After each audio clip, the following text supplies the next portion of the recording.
ঝুমুর, যেটুকু জেনেছি যে দুই প্রধানমন্ত্রীর বৈঠকটি শুরু হয়েছে।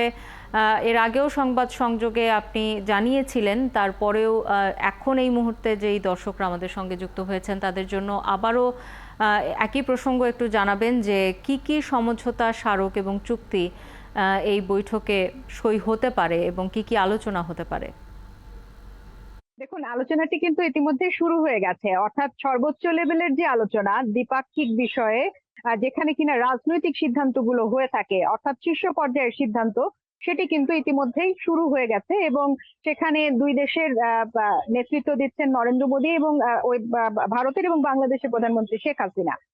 সেখানে কারিগরি লোক যারা রয়েছেন, অর্থাৎ মন্ত্রী পর্যায় থেকে শুরু করে সচিব পর্যায়ের অনেকেই সেখানে উপস্থিত রয়েছেন। সেই বৈঠকের পর এমওইউ সাইন হবে, অর্থাৎ একমত। এতদিন ধরে, গত ৩ মাস ধরে প্রধানমন্ত্রীর এই সফরটি নিয়ে কিন্তু কাজ চলছে এবং যার ফলাফল আজকের এই বাইলেটারাল বৈঠক। দ্বিপাক্ষিক এই বৈঠকের সিদ্ধান্তগুলো যখন চূড়ান্ত হয়ে যাবে, তারপরই কিন্তু আমরা দেখতে পাবো কিছুক্ষণের মধ্যে যেটি সাইন হবে। দেখা যাচ্ছে যে এখানে আমরা দেখেছি যিনি বাণিজ্য মন্ত্রী তিনি এসেছেন, প্রধানমন্ত্রীর উপদেষ্টা এসেছেন, বিদ্যুৎ প্রতিমন্ত্রী এসেছেন। অর্থাৎ এই সকল ক্ষেত্রে কয়েকটি এমওইউ সাইন হওয়ার কথা রয়েছে, যেগুলো দুই শীর্ষ নেতা প্রত্যক্ষ করবেন, তারা সাইন করবেন না, কিন্তু মন্ত্রী পর্যায়ে বা সচিব পর্যায়ে সেগুলো সাইন হয়ে থাকবে। এবং আপনাকে যেটা বলছিলাম, যে এসেনশিয়াল কমোডিটিস, অর্থাৎ প্রয়োজনীয় নিত্য পণ্য যেগুলো যেগুলো একেবারেই আমরা ভারত থেকে আমদানি করে থাকি, সেই পণ্যগুলো আমরা যেন সঠিক সময়ে সঠিক দামে পেতে পারি। হঠাৎ করে যখন ক্রাইসিস তৈরি হবে, সেই সময়ে এই পণ্যের রপ্তানি যেন বন্ধ না হয়, সে বিষয়ে একটি এমওইউ হতে পারে। সামরিক সহযোগিতার ক্ষেত্রে এবং অ্যাসিস্ট্যান্সের ক্ষেত্রে, অর্থাৎ একাডেমিক এবং অ্যাসিস্ট্যান্স দুটো একসাথে করে এক ধরনের একটি এমওইউ হওয়ার কথা রয়েছে। তথ্য বিনিময়ের ক্ষেত্রে একটি এমওইউ হওয়ার কথা রয়েছে। এছাড়া জ্বালানি এবং রেল যোগাযোগ বৃদ্ধির ক্ষেত্রেও একটি এমওইউ হওয়ার কথা রয়েছে। আর নবায়ন হওয়ার কথা রয়েছে বেশ কয়েকটি চুক্তি। তবে কি কি নবায়ন হবে সেগুলো এখন পর্যন্ত যেহেতু শীর্ষ নেতারা ঠিক করেননি, সে কারণে পররাষ্ট্র মন্ত্রণালয়ের পক্ষ থেকে বিষয়টি ডিসক্লোজ করা হয়নি।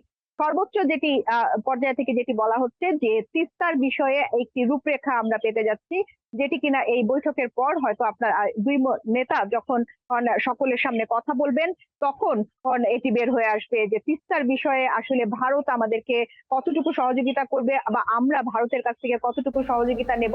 অর্থাৎ তিস্তার রক্ষণাবেক্ষণ, তিস্তার পানি সংরক্ষণ এবং ব্যবস্থাপনা এবং পানির সঠিক ব্যবহার। পানির পরিমাণ কমে আসছে ধীরে ধীরে। উজানের দেশ ভারত, তারও পানির দরকার। আমরা ভাটির দেশ, আমাদেরও পানি দরকার। কিন্তু তিস্তার পানি বন্টন নিয়ে যেই হিসাব নিকাশ আমরা আরো 10 বছর আগে করেছিলাম, সেই হিসাব নিকাশ এখন আর প্রচলিত নয়। নতুন একটি রূপরেখা এবারের এই বৈঠকের মধ্য দিয়ে সামনে আসতে যাচ্ছে, যার জন্য অপেক্ষা করতে হবে হয়তো ঘন্টা খানিক সময়। খবর রাখতে থাকুন ঝুমুর। বৈঠকটি শেষ হলে আবারও নিশ্চয়ই আপনার কাছে আমরা ফিরব। বৈঠকের যে আলোচ্য বিষয় এবং চূড়ান্ত যেসব সিদ্ধান্ত আসবে সেই সব সম্পর্কে সবশেষ খবরাখবর জানতে আমাদের সাথে নয়াদিল্লি থেকে যুক্ত হয়েছিলেন ঝুমুর বারী।